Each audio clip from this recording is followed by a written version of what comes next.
Hello and a very warm welcome to the programme. Comparing oneself with others is a basic human habit, one that's driven the development of society since time began. But in this age of information and social media sharing, are we suffering from comparison overload? This is Roundtable.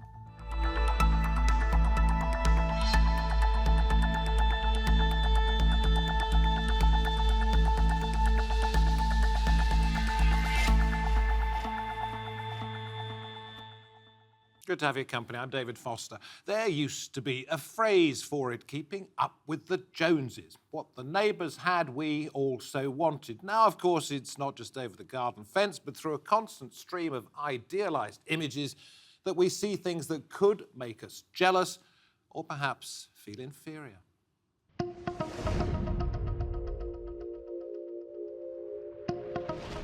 Social media has been linked to higher levels of loneliness, envy, anxiety, depression, narcissism, and decreased social skills.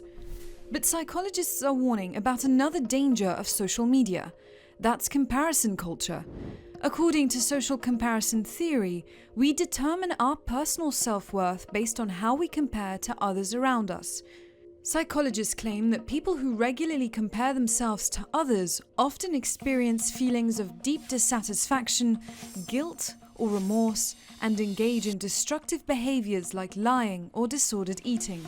Comparing is something people have always done, but in the social media age it is far more commonplace.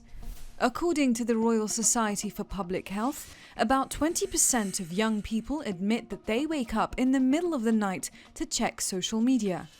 Psychologists also say people sometimes compare themselves to others to foster self-improvement and stay motivated. But is comparison culture damaging our health? Let's get chatting. Lucy Sheridan joins us from Manchester. She's the UK's first comparison coach. Dr. Chong-Lei Yu's here. She's a lecturer in brand management and marketing at the University of Kent, and Benjamin Voyer, professor in the Department of Psychological and Behavioural Science at the London School of Economics. We are going to talk about how we see ourselves in the eyes of others. And Lucy, you became a comparison coach, and you'll explain to us what that is, because you felt like something was going wrong with your life, your self-esteem, correct? That's right. Comparison is something that I remember experiencing from a very young age. So even being at school and knowing how I was ranking and comparing myself to the other children, whether that be colouring in to sports day, right through the life stages ultimately. Where it got most acute was after going to a school reunion in my late 20s, and that took my comparison to quite a dark place. So are you not a little bit like old King Canute, who tried to stop the tide coming in, and of course it did come in? I mean, comparisons are always going to be there. So what are you actually trying to do? Well, yeah, that's a really good point. Comparison can be a really good way of assessing where you are and having a reminder about what you want. But ultimately, what's really important is that we're not going after what other people are doing and following their measures of success. Rather, we're making sure we're checking in with our own measures and our own goals too. I think ultimately what I'm trying to do is to help people get their own self-focus and the confidence to go after what they want, maybe not what they think they've inherited or what they should do. I'm going to bring these two in just a moment, but my question to you is, where does the pressure come from? Well, it's easy to scapegoat social media, but as you say, keeping up with the Joneses has been around in the last century, and, thou shalt not covet, we'll find those words in the Bible. I will say it's certainly been exacerbated in recent years by social media, and we very much find ourselves in that awkward toddler phase at the moment with how things are going. Lei, you're in marketing. Is marketing the villain of the piece? Because effectively it's trying to sell something to somebody else and saying, you need this. So if somebody's got it, you're comparing yourself to them because you haven't got it. Yes, of course. I think marketing does play a very important part in this, contributing to generate like unnecessary comparison somehow.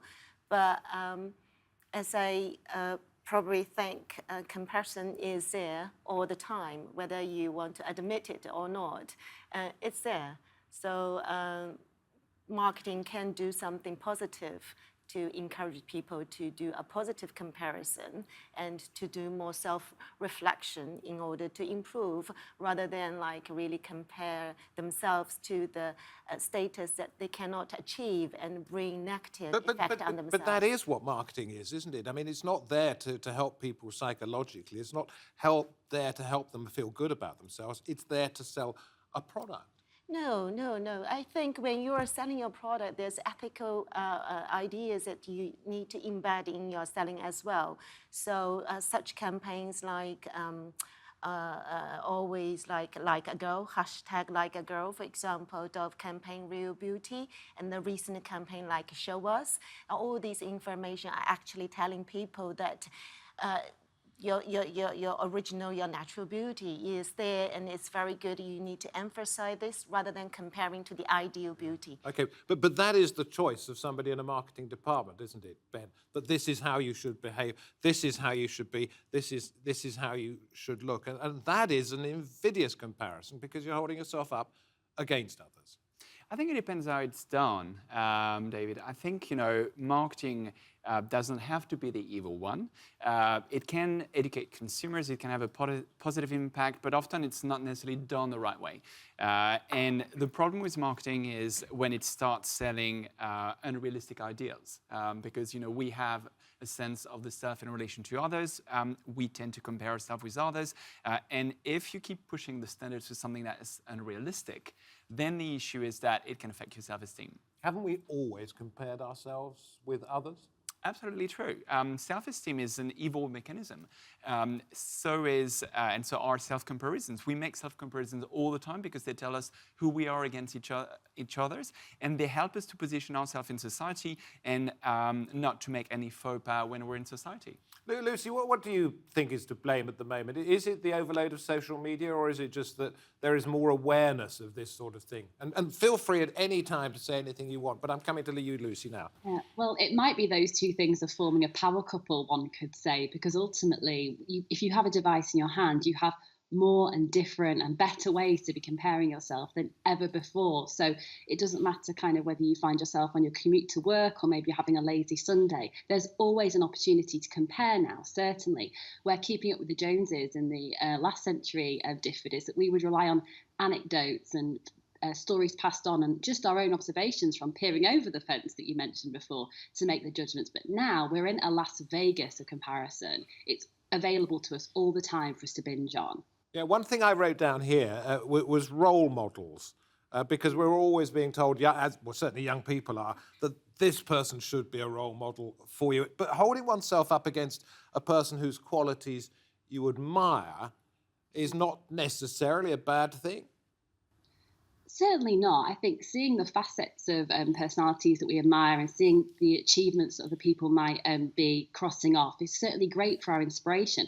I guess the invitation then comes to how do we interpret that for ourselves? I call those role models pips, proof it's possible. So it's great for everyone to have a pip because it can keep us aware of the possibility that might be available for us. But when that might fall into copying, or what I kind of call becoming a tribute act to what we think we should do, that's when things get a bit sinister. Okay, let's throw this one out there. You can come back on this, Lucy, but how do you know which is a good one and a bad one? Ben, first. I think it's a tricky one.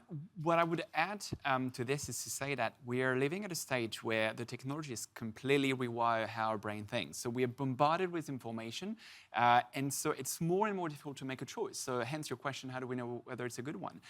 Take two characteristics of social media, notification and infinite scrolling. They're a nightmare for your brain. Infinite what? Scrolling. So you end up scrolling and scrolling and scrolling all over again. It never stops. And those two characteristics are the characteristics of what can trigger an information overload. So you've got too much information and you do not know what to make with that information. Hence, you either need to develop your own sets of rules or seek external help to be better at that. How do you not fall into the trap that Lucy said she fell into? From the personal view, I think that somehow sometimes I do have this addiction to phone as well, through the technology as well. But probably the availability of the device, it's so easy to get, so easy to get access to the information, make you want to check out what's going on all the time. I would think that people do comparison upward or downward, or sometimes lateral comparison. So when you compare upwards, sometimes you will see these people doing some things that the values that you appreciate and you agree, and then what they are doing becomes some model for you that you want to achieve in a positive way. And for example, this Chinese internet influencer who's called Li Ziqi, she's got 8 million YouTube followers, and she's posting this idyllic country life. And all the comments you will see that, oh, I would love to have this lifestyle. Oh, then they start to reflect themselves to say, oh, I have been too lazy. Should I now do something really to make my life better? Now, all these could be a positive social media influence on individuals. But on the other hand, it could be negative ones as well. Well, let's take a look at influencers. And Lucy, in particular, I was interested to see that some of those who come to you for help, and you do say you've got a 6-month+ waiting list, some of those who come to see you for help are themselves influencers. Yeah, that's right. Influencers in the traditional sense, in the actors, for example, and then there'll be influencers that would also go by the term of almost Instagrammers. Now, Instagram is 10 years old this year in 2020, so 11 years ago we didn't even have the term influencer really to use. So this is very much emerging. Let's remember that these people in these roles, whether they fell into them or they really sought them out, are still having to deal with some very, very unique pressures and considerations about being seen and having that ownership over their time and how much they show in their lives. And with that does come a degree of pressure. Do they not see the irony that they are actually encouraging people to make comparisons? Well, I know, yes, that can be certainly complex, and it's something that I think that a lot of influencers do struggle to find a remedy for, almost in that complexity. But I think something I try and share with clients, whether they're influencers or otherwise, is that as long as you're doing your own thing, we each of us have to take our own ownership about how our comparison is triggered, if indeed it is at all. Okay, Ben, you're the psychologist here. I mean, influencers complaining about the fact that they are involved in comparisons when that's exactly what their job is. What's going on here? It's gone bonkers. I think it's a tricky thing. I think you have to understand that more than just them creating content, there's a platform and an algorithm behind. And the whole point of the platform is to make people come back on the platform. So the whole premise of social media is that the more people go on it, the more social media make money. And so social media platforms and their algorithm are designed to give you the right or optimal level of comparison, the one that you can relate to. How do they know that? They know what you've liked, how much you spend on looking at a picture, at a video, at a story, and so on. And so they serve you, they spoon-feed you with things that they know is going to be the best in terms of social comparison. Dating apps, even worse. They put you with people that they think are maybe slightly or more or less attractive than you, so that you can get the right amount of comparison. No one wants to get on a dating app and find themselves just looking and staring at models, so they're going to determine that, analyze your picture, and serve you with the right amount of social comparison. Equally, you don't want to get lined up with somebody who's at the other end of the scale. Indeed, David. Let me read, there's some comparison quotes here. Teddy Roosevelt, former president of the United States, comparison is the thief of joy. And that's what's happening in the world we're in. Everybody's trying to sell somebody something and stealing their own form of happiness. I think there's another way called a downward comparison. So when you compare downwardly, and you probably will feel that you actually boost you enhance your self-esteem by comparing to others who are not as good as you are. So that's why probably people like to post on their social media to get likes, or they want to post their consumption of luxury products, for example, just to make other people jealous or envy. So again, comparison itself, so we cannot really say that it's always negative. Comparison can generate positive Well, it all depends where you sit in this weird social media scale, doesn't it? If you consider yourself to be king of the midden, on top of the chicken heap, if you like, and you're feeling good because you're looking down on them, equally they may well be feeling absolutely awful because they cannot compare themselves to you. Exactly, but that's the research find out, and that is unluckily that's who we are. But David, we're quite good at actually finding our own downwards comparison points. So Yes. if, as you're saying, you're in the middle or at the bottom, there'll always be someone lower than you, and you'll rejoice at being, feeling superior to them when you're comparing yourself to them. So But if you were a proper human being, would you not rejoice in trying to make their lives better rather than looking down on them and thinking, thank God I'm not like them?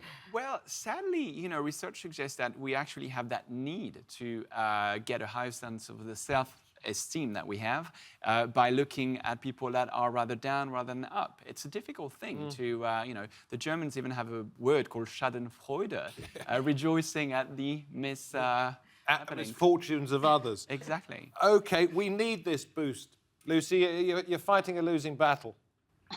I don't know about that. I do think that I am gaining some ground somewhere in that even being aware that it is possible to stop comparing is tremendously powerful. If we can stop focusing so much on what we don't have and what isn't working, and actually what we can leverage, what is working, what resources we do have, that can really unlock a lot of change for people. So yes, it's going to take a while, and yes, I'm going to be stubborn and try and see it all the way through. Okay, very cleverly, you happen to, rather perhaps accidentally, over your right shoulder, we can see a book called The Comparison Cure, which you happen to have authored and which came out around about 6-7 weeks ago. What are your big tips in that book?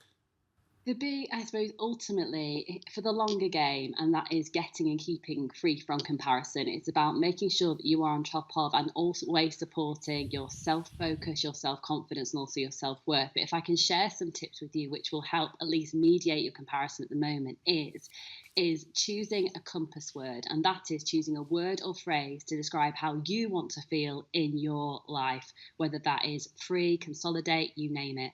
Another tip that I'd love to share is one that was gifted to me by a fellow coach called Corinne Worsley, and that is whenever you see something or someone you're comparing yourself to and you feel those hot feelings of envy start to bubble up, is to say, good for you and the same for me.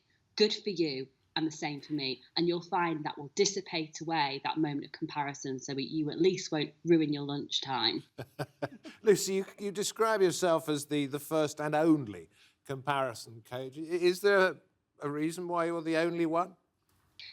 Well, I believe that I'm one of the only people, if not the only person, because trademarks would suggest that I am, in dedicating their work and their purpose to this area. Everything I do, whether it's talks in schools, posts on social media, or working privately with clients, is all about helping people stop comparing themselves to other people. So I appreciate I have a very, very niche job title. Ticking boxes on LinkedIn can be... Well, I suppose I was being slightly cynical here and suggesting you're the only one because nobody else sees a need for it. And I look at your website, and you come across more as a motivational coach than necessarily a comparison coach.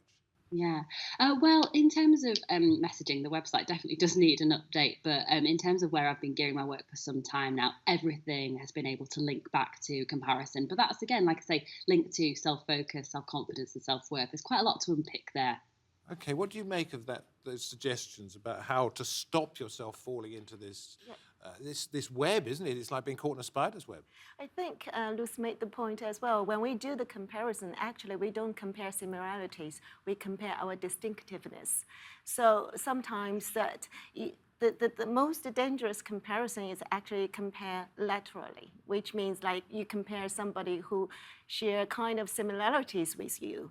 And in order to, achieve higher self-esteem, probably you need to emphasize what you are good at, what you are different from your peer group, for example. So this could be something help you to compare more positively. This is my idea. You know, at the beginning of the programme, you talked about a couple of advertising marketing campaigns that you thought were actually quite inspirational and were not damaging. They didn't involve comparisons.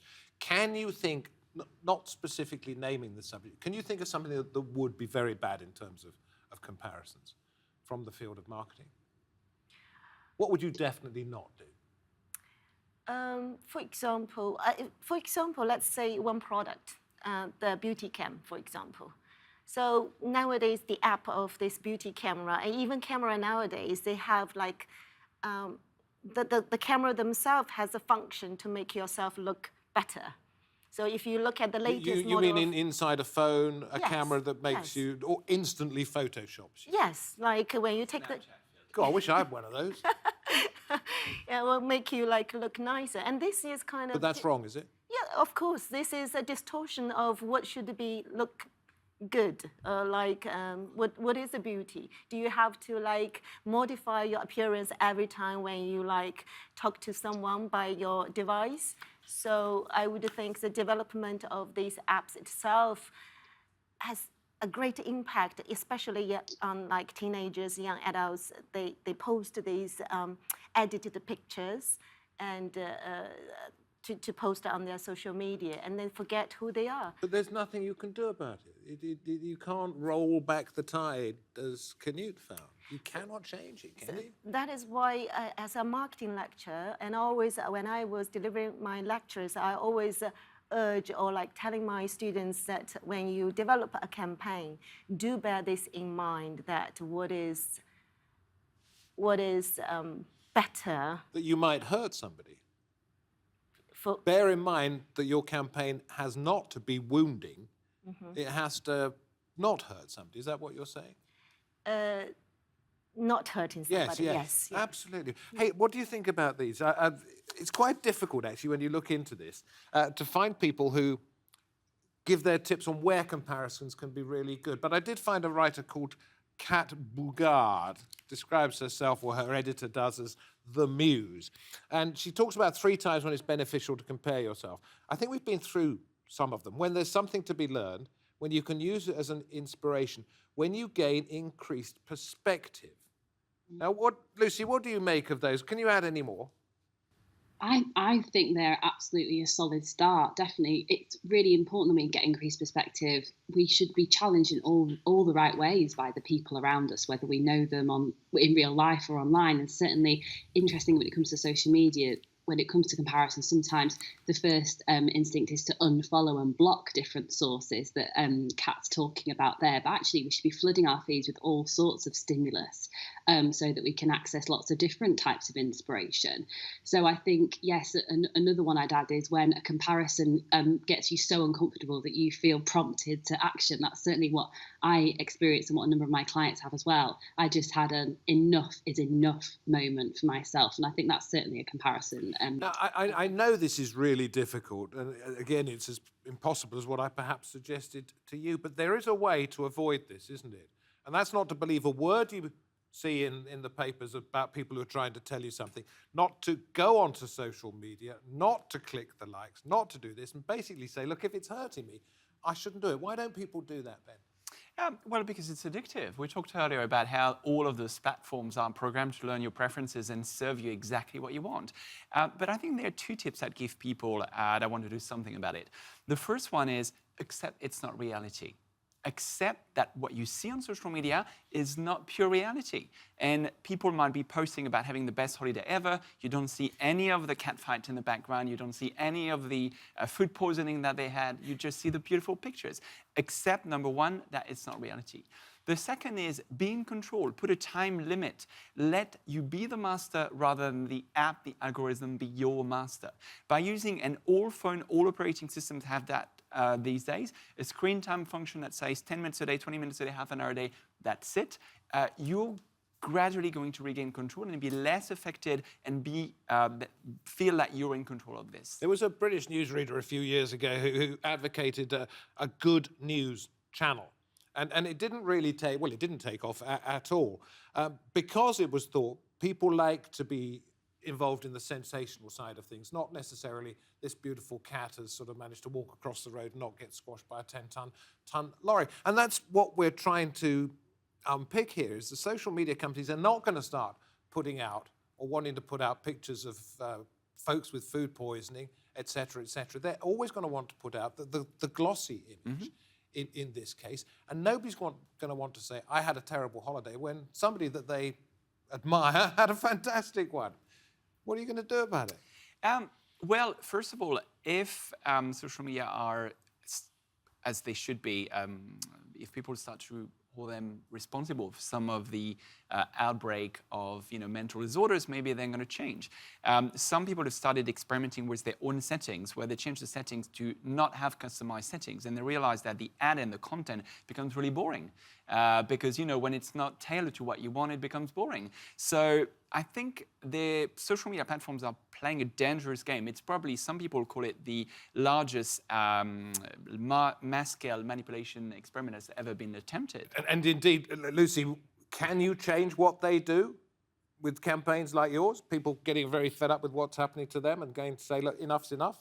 I certainly hope so. And to reinforce and agree with what the professor's saying there, yeah, absolutely. We must take radical responsibility for what buttons we're pressing when we go on those apps, and not picking up our phones passively and being surprised when we're feeling rubbish afterwards as well. So I think it's really important that we stay aware of the fact that there are these methods and algorithms in place, and do our bit to remind ourselves these apps are ours. They work for us, not we work for them. Well, that is fascinating. Listen, thank you very much indeed, Ben. Thank you, Lucy. Much appreciated. There's, of course, one comparison which is absolutely brilliant. It's TRT World's Roundtable against all the other chat shows that are simply a pale imitation of what you see here, as we discovered today. Thank you for joining me. Thank you for watching. For now, goodbye.